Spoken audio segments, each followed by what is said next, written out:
की सीरीज चल रही है। तो आज है डे 3। यदि डे 1 और डे 2 आपने नहीं देखा है तो ऊपर आई बटन पे क्लिक करके आप डे 1 और डे 2 को देख सकते हैं। बिल्कुल जीरो से अंग्रेजी बोलना सीख सकते हैं।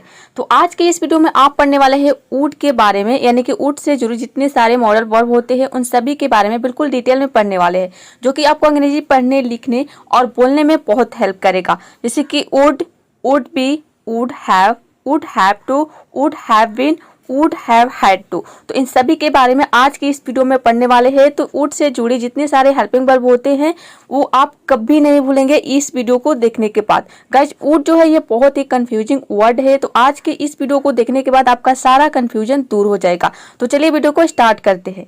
सबसे पहले ये जान लेते हैं कि वुड क्या है। वुड एक मॉडल हेल्पिंग वर्ब है और ये जो है पास्ट ऑफ विल, यानी कि विल का पास्ट है वुड। इसका प्रयोग हम कहाँ कहाँ पे करते हैं? सबसे पहले इसका प्रयोग हम करते हैं निवेदन के लिए। जब हम किसी से निवेदन करते हैं, आप पंखा बंद करेंगे, आप टीवी बंद करेंगे, तो वहाँ पे आप क्या कर रहे हैं? निवेदन कर रहे हैं। और यहाँ पे देखिए निवेदन के जगह पे हम निवेदन के लिए कुड और मे का भी यूज करते हैं। लेकिन आपको किसी से ज़्यादा रिक्वेस्ट करनी हो, यानी कि ज़्यादा विनम्रता दिखानी हो, तो वहाँ पे आप क्या करते हैं? कुड और मे के जगह पे वुड का प्रयोग करते हैं। तो इस वीडियो में आप जानेंगे कि किस तरह से हम निवेदन के लिए सेंटेंस बनाते हैं। उसके बाद है चॉइस। आप किससे चॉइस पूछते हैं कि आप चाय पीना पसंद करेंगे, तो इस तरह के सेंटेंस हम बनाने के लिए वुड का प्रयोग करते हैं। नेक्स्ट है पास्ट की कोई हैबिट आपको बतानी हो, जैसे कि जब मैं छोटा था तो साइकिल से स्कूल जाया करता था, जब मैं 9th क्लास में था तो साइकिल से स्कूल जाया करता था। तो इस तरह की जब आपको कोई पास्ट की हैबिट बतानी हो तो उसके लिए भी हम वुड का प्रयोग करते हैं। तो चलिए एक एक करके एग्जाम्पल के जरिए समझते हैं। ये तो आपने समझ लिया कि वुड जो है ये पास्ट ऑफ विल, विल का पास्ट है। आप देखते हैं कि निवेदन के लिए हम किस तरह से वुड का प्रयोग करते हैं।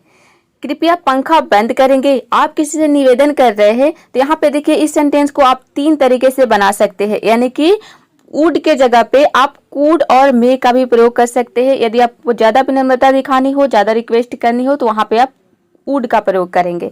जैसे कि देखिए यहाँ पे एग्जांपल है, could you please switch off the fan. यहाँ पे आप ये भी बोल सकते हैं, may you please switch off the fan. और आपको ज्यादा विनम्रता दिखानी है तो वहां पे आप वुड का प्रयोग करेंगे, would you please switch off the fan. क्या आप पंखा बंद करेंगे? तो आई होप ये जो रूल नंबर 2 है आपने समझ लिए होंगे कि किस तरह से निवेदन के लिए हम सेंटेंस बनाते हैं। कि आप पंखा बंद करेंगे, could you please switch off the fan, या फिर मे और वुड। ज्यादा रिक्वेस्ट करनी हो तो वुड का प्रयोग करेंगे। गाइस, अब देखते हैं कि वुड का प्रयोग हम चॉइस के लिए किस तरह से करते हैं। फॉर एग्जाम्पल, आप समोसा खाना पसंद करेंगे, would you like to eat rissoles. यहाँ पे वुड यू लाइक टू का यूज करेंगे हम। उसके बाद जो भी आपको चॉइस पूछनी हो, तो यहाँ पे आप देख रहे हैं कि वुड का प्रयोग हुआ है शुरू में।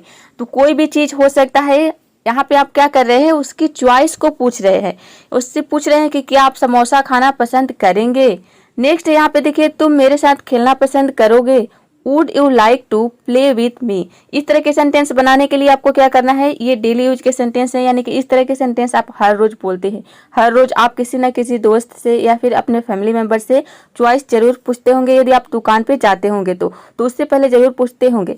तो देखिए यहाँ पे आपको क्या करना है? वुड यू लाइक टू का यूज करना है। उसके बाद वर्ब के फर्स्ट फॉर्म लगाना है, देन ऑब्जेक्ट। ये क्या है? प्ले वर्ब के फर्स्ट फॉर्म का यूज हुआ है। तो आप देख रहे हैं कि जब भी किसी से चॉइस पूछनी हो तो वहां पे आपको क्या करना है? वुड यू लाइक टू का यूज करना है। यहाँ पे देखिए वुड का प्रयोग हुआ है इसमें भी। को इंग्लिश पढ़ना और लिखना सीखना है तो आपको जाना है चैनल के प्लेलिस्ट में। वहां पे आपको 30 वीडियो मिल जाएगा, जो कि बहुत ही कंप्लीट कोर्स है, यानी कि जीरो से लेकर आप इंग्लिश पढ़ना और लिखना सीख जाएंगे। 30 क्लास यदि आप देख लेते हैं, 30 क्लास है पूरी की पूरी। वहां पे आप देखेंगे कि जीरो से इंग्लिश पढ़ना और लिखना सीखे। जब उस पर क्लिक करेंगे तो आपको सारी वीडियो मिल जाएंगी, क्लास 1 से लेकर क्लास 30 तक।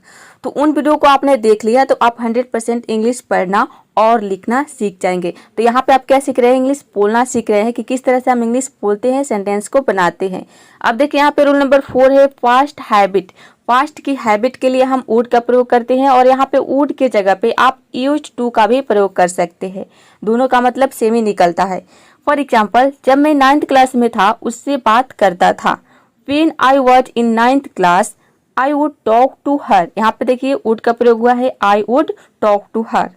नेक्स्ट है, जब मैं छोटा था उससे लड़ाई किया करता था। आप करता था, यहाँ पे लास्ट में आप देखेंगे करता था या फिर किया करता था, दोनों का मतलब सेम है और दोनों के लिए आप वुड का प्रयोग कर सकते हैं या फिर यूज्ड टू का। यहाँ पे आप ये भी बोल सकते हैं when I was in 9th class I used to talk to her. Next है जब मैं छोटा था तो उससे लड़ाई किया करता था, when I was young I would fight with him. या फिर आप वुड की जगह पे यूज्ड टू भी बोल सकते हैं, when I was young I used to fight with him. तो यहाँ पे आप इस तरह के सेंटेंस में पास्ट की हैबिट बतानी हो तो वहाँ पे आप वुड के जगह पे यूज्ड टू का भी प्रयोग कर सकते हैं, दोनों का मतलब सेम है।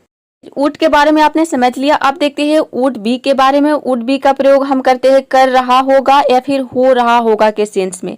सेंटेंस के लास्ट में आप देखेंगे कोई काम कर रहा होगा या फिर हो रहा होगा।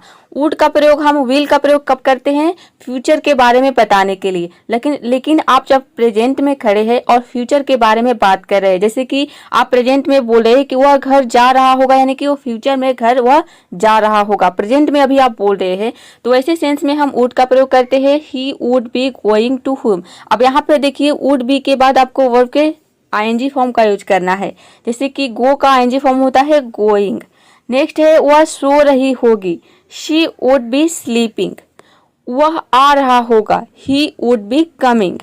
आप प्रेजेंट में बोल रहे हैं कि भविष्य में वह आ रहा होगा, अभी बोल रहे हैं कि वह आ रहा होगा, तो जब भी आपको प्रेजेंट की बात करनी हो तो वहां पे आप क्या करते हैं? विल के जगह पे वुड का प्रयोग करते हैं। वह नहा रहा होगा, he would be taking a bath. तो गाइज अब देखते हैं वुड हैव का प्रयोग। वुड हैव का प्रयोग हम चुका होगा या फिर चुका होगी के सेंस में करते हैं। कोई काम हो चुका होगा या फिर वो कोई काम कर चुकी होगी।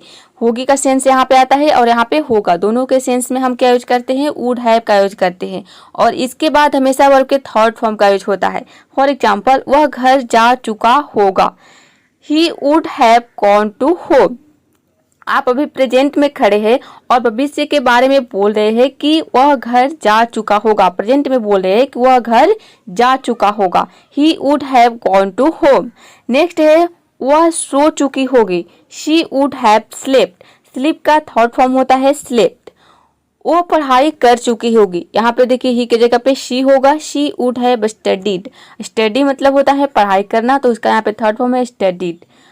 वह जा चुका होगा, ही वुड हैव गॉन। गो का थर्ड फॉर्म है गॉन। तो जब भी आपको कोई काम हो चुका होगा या फिर कोई काम वो कर चुकी होगी, कोई काम कर चुका होगा, तो वैसे सेंस में आप चुका होगा चुकी होगी के सेंस में आप क्या यूज करेंगे? वुड हैव का यूज करेंगे और इसके बाद वर्ब के थर्ड फॉर्म का यूज करेंगे। अब देखते हैं would have to. Would have to का प्रयोग हम कोई काम करना पड़ता होगा के सेंस में करते हैं और इसके साथ हमेशा वर्ब के फर्स्ट फॉर्म का यूज होता है। लास्ट में आप देखेंगे पड़ता होगा।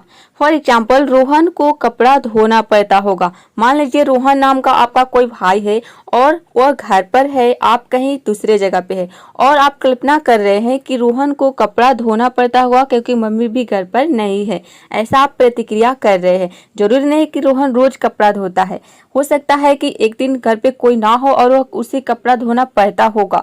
तो ऐसे सेंस में आप क्या यूज करते हैं? वुड हैव टू का। For Rohan would have to wash the cloth. Rohan को कपड़ा धोना पड़ता होगा, उसे रोज उसके घर जाना पड़ता होगा। He would have to go to his house daily. तो इस तरह के सेंटेंस को बनाने के लिए आप क्या यूज करेंगे? वुड हैव टू का यूज करेंगे जब भी आप किसी के बारे में बोल रहे हैं कि उसे ये काम करना पड़ता होगा, यानी कि कोई घर, मान लीजिए कि घर में कोई नहीं है, आप अकेले हैं और किसी दूसरे पर्सन के बारे में आप बात कर रहे हैं कि उसे यह काम करना पड़ता होगा, तो वैसे सेंस में आप क्या यूज करेंगे? वुड हैव टू का यूज करेंगे। अब देखिए यहाँ पे नेक्स्ट है वुड हैव बीन।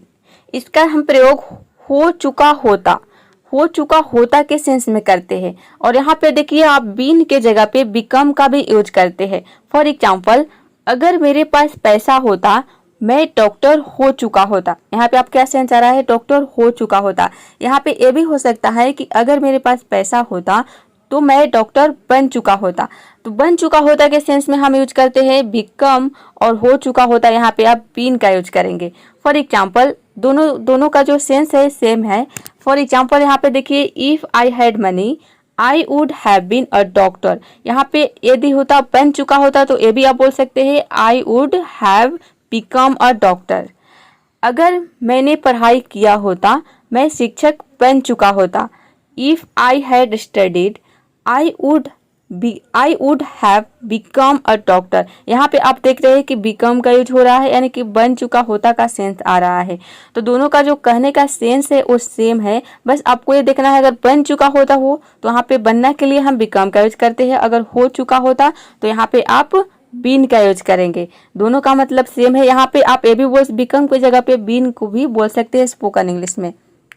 अब देखते हैं वुड हैव हैड टू। इसका प्रयोग हम कब करते हैं, ये तो आपने समझ लिया कि वुड हैव टू का प्रयोग कोई काम करना पड़ता होगा के सेंस में करते हैं।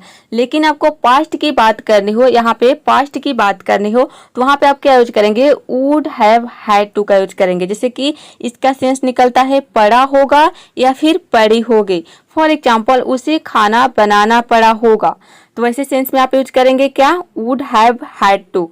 She would have had to cook food. यहाँ पे भी हम वर्ब के फर्स्ट फॉर्म का, जैसे कि कुक यहाँ पे आप देख रहे हैं कि वर्ब के फर्स्ट फॉर्म है, यहाँ पे वर्ब के फर्स्ट फॉर्म का ही यूज होगा।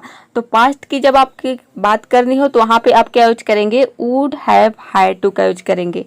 तो आई होप ये वीडियो आपको पसंद आई होगी और वुड के बारे में आपने बहुत ही अच्छे से समझ लिए होंगे। तो आपको करनी है प्रैक्टिस, जब तक आप प्रैक्टिस नहीं करेंगे तो चीज़ें जल्दी ही भूल जाएंगे। तो चलिए आज का ये वीडियो कैसा लगा कमेंट बॉक्स में जरूर बताइएगा और वीडियो को लाइक शेयर चैनल को सब्सक्राइब करना बिल्कुल मत भूलेगा। तो मिलते हैं नेक्स्ट वीडियो में फिर किसी और नए टॉपिक के साथ।